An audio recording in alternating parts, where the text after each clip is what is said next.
Chapter 14 Ratanji Wadia of Nanded, Saint Mauli Sahib, Dakshina. In the last chapter, we described how Baba's word and grace cured many incurable diseases.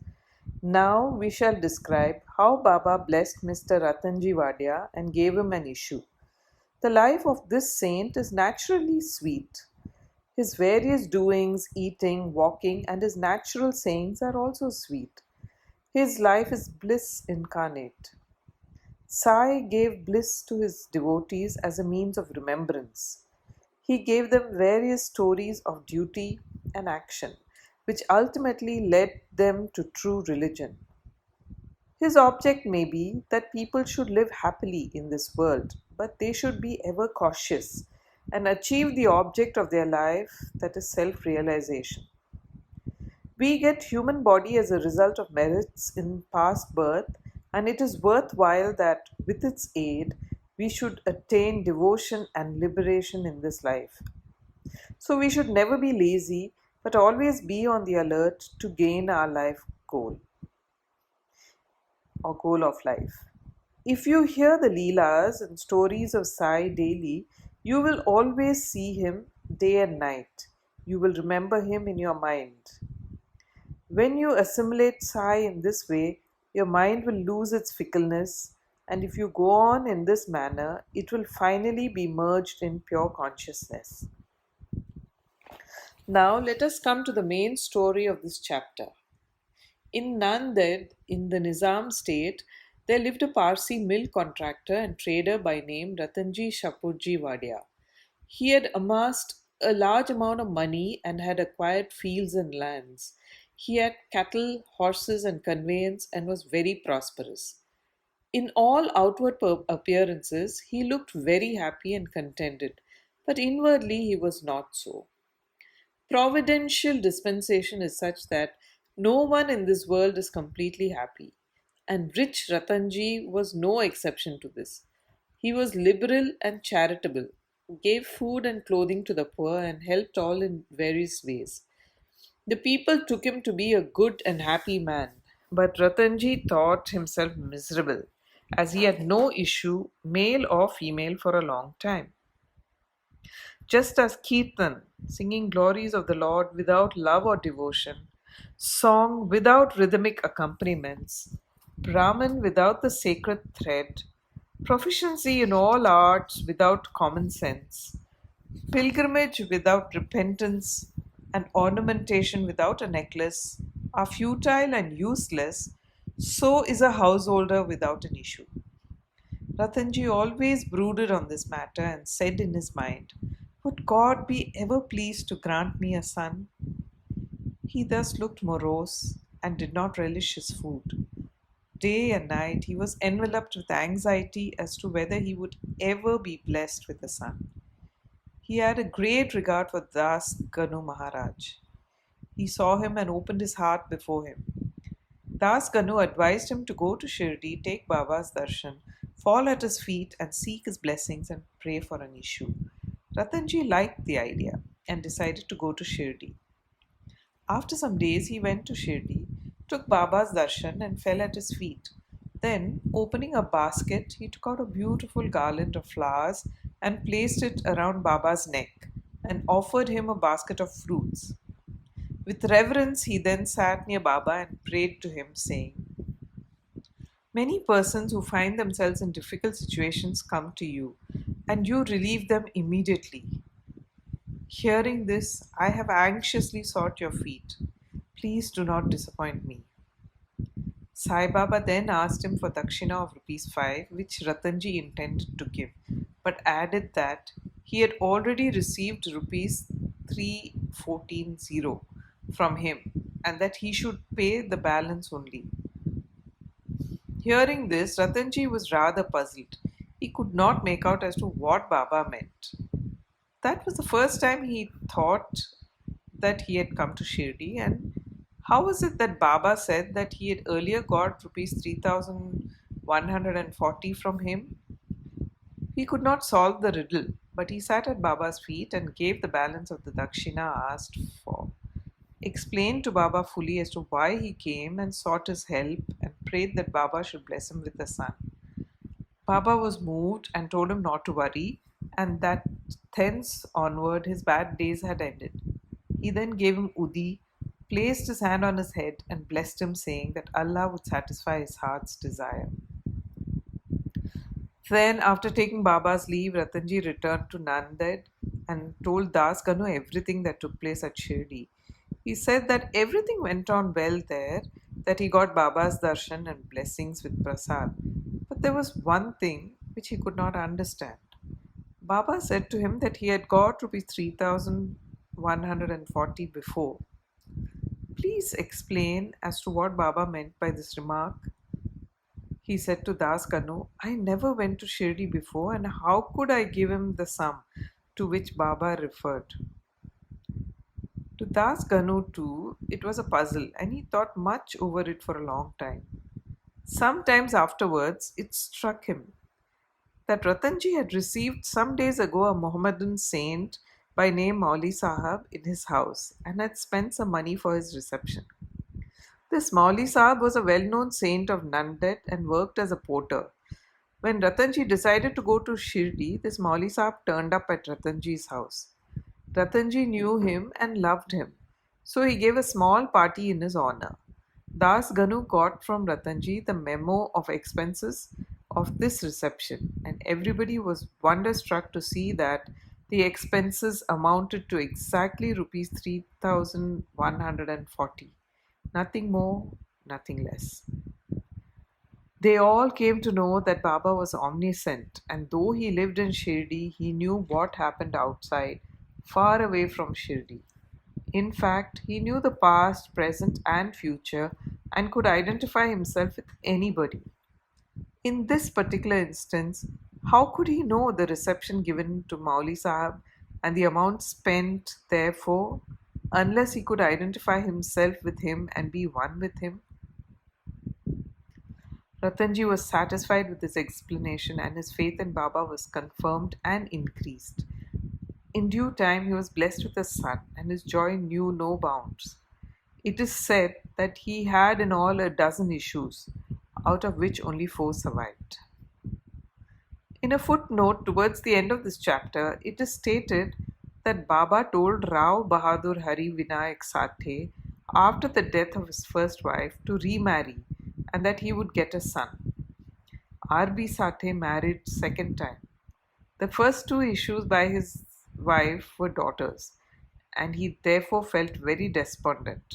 But the third issue was a son. Baba's words did come true and he was satisfied. Now we shall close this chapter with a few points about Dakshina. It is well known fact that Baba always asked for Dakshina from people who went to see him. Somebody may ask a question. If Baba was a fakir and perfectly non-attached, why should he ask for Dakshina and care for money? We shall consider this question broadly now. First, for a long time Baba did not take anything. He stored burnt matches and filled his pocket with them. He never asked anybody for anything, whether he be a devotee or otherwise.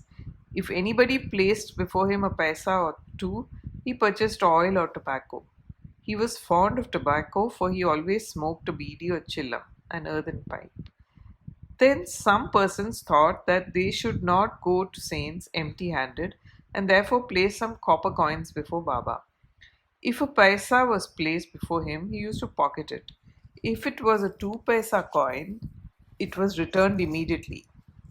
Then, after Baba's fame had spread far and wide, people began to flock in numbers and Baba began to ask Dakshina from them. It is said in the Shruti Veda that puja of the gods is not complete unless a golden coin was offered. If a coin was necessary in the puja of the gods, why should it be not so in the puja of the saints also? Ultimately, the Shastras laid it down that when one goes to see God, king, saint or guru, he should not go empty-handed. He should offer something, preferably money. In this connection, we may notice the precepts recommended by the Upanishads. The Brihadaranyaka Upanishad says that the Lord Prajapati advised the gods, men, and demons by one letter Da. The gods understood this letter that they should practice Dhamma, that is self control. The men thought or understood that they should practice dana, that is charity.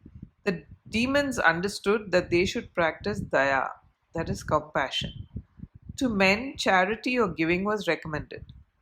The teacher in the Taittiriya Upanishad exhorts his pupils to practice charity and other virtues. Regarding charity, he says, give with faith, or even without it, give with magnanimity, that is liberally. Give with modesty, awe, and sympathy. In order to teach the devotees the lesson of charity and to remove their attachment to money and thus to purify their minds, Baba extracted dakshina from them. But there was this peculiarity, as Baba said, that he had to give back 100 times more of what he received. There are many instances in which this has happened. To quote an instance, Mr. Ganpatrao Bodas, the famous actor, says in his Marathi autobiography that on Baba's pressing him often for dakshina, he emptied his money bag before him. The result of this was, as Mr. Bodas says, that in later life he never lacked money, as it came to him abundantly. There were also secondary meanings of dakshina, in many cases in which Baba did not want any pecuniary amount. To quote two instances. One, Baba asked rupees 15 as dakshina from Professor G.G. Narke, who replied that he did not have any money. Then Baba said, I know you do not have no money, but you are reading Yoga Vashishta. Give me dakshina from that. Giving dakshina in this case meant deriving lessons from the book and lodging them in the heart where Baba resides.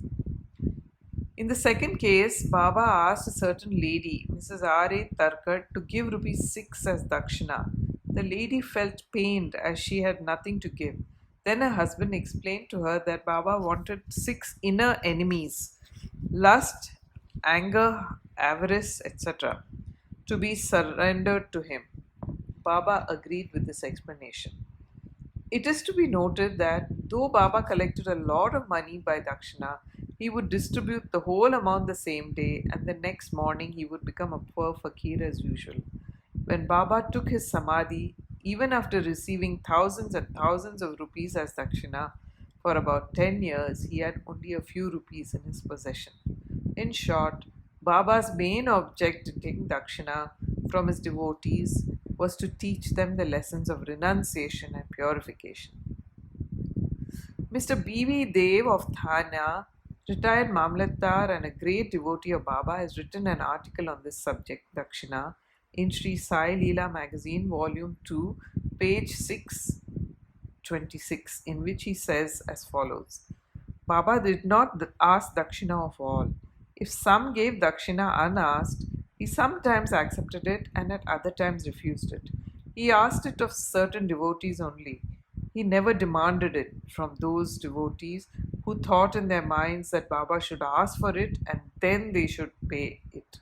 If anybody offered it against his wish, he never touched it, and if he kept it there, he asked them to take it away. He asked for small or big amounts from devotees according to their wish, devotion, and convenience. He asked it even of women and children. He never asked of all the rich nor of all the poor. Baba never got angry with those of whom he asked dakshina and who did not give it. If any dakshina was sent through some friend who forgot to hand over the same to Baba, he reminded him of it and made him pay it. On some occasions, Baba used to return some money from the amount tendered as dakshina and ask the donor to guard it or keep it in his shrine for worship. This procedure benefited the donor or devotee immensely. If anybody offered more than he originally intended to give, he returned the extra amount. Sometimes he asked of some more dakshina than what they originally intended to give, and if they had no money, asked them to beg or borrow from others. Of some, he demanded dakshina 3 or 4 times a day. Out of the amount collected as dakshina, Baba spent very little for his own, that is, for buying chilim, smoking pipe, and fuel for his dhuni, sacred fire. And all the rest he distributed as charity in varying proportions to various people. All the paraphernalia of the Shirdi Sansthan was brought by various rich devotees at the instance and suggestion of Radhakrishna Mai. Baba always used to get wild and scolded those who brought any costly and rich articles. He said to Mr. Nana Sahib Chandorkar that all his property consisted of one cow pin, cord piece, one stray piece of cloth, one kafni, and a tumral, that's a tin pot, and that all the people troubled him with bringing all these unnecessary costly articles. Women and wealth are the two main obstacles in the way of our Paramartha or spiritual life. And Baba had provided in Shirdi two institutions, that is Dakshina and Radhakrishna Mai, for whenever they came to him. He demanded Dakshina from them and asked them to go to the school, which is Radhakrishna Mai's house. If they stood these two tests well, that is, if they showed that they were free from attachment for women and wealth, their progress in spirituality was rapid and assured by Baba's grace and blessings. Mr. Dev has also quoted passages from the Gita and Upanishads and shown that charity given in a holy place or to a holy personage conduces to the donor's welfare. What is more holy than Shirdi and its presiding deity Sai Baba? Bow to Shri Sai, peace be to all.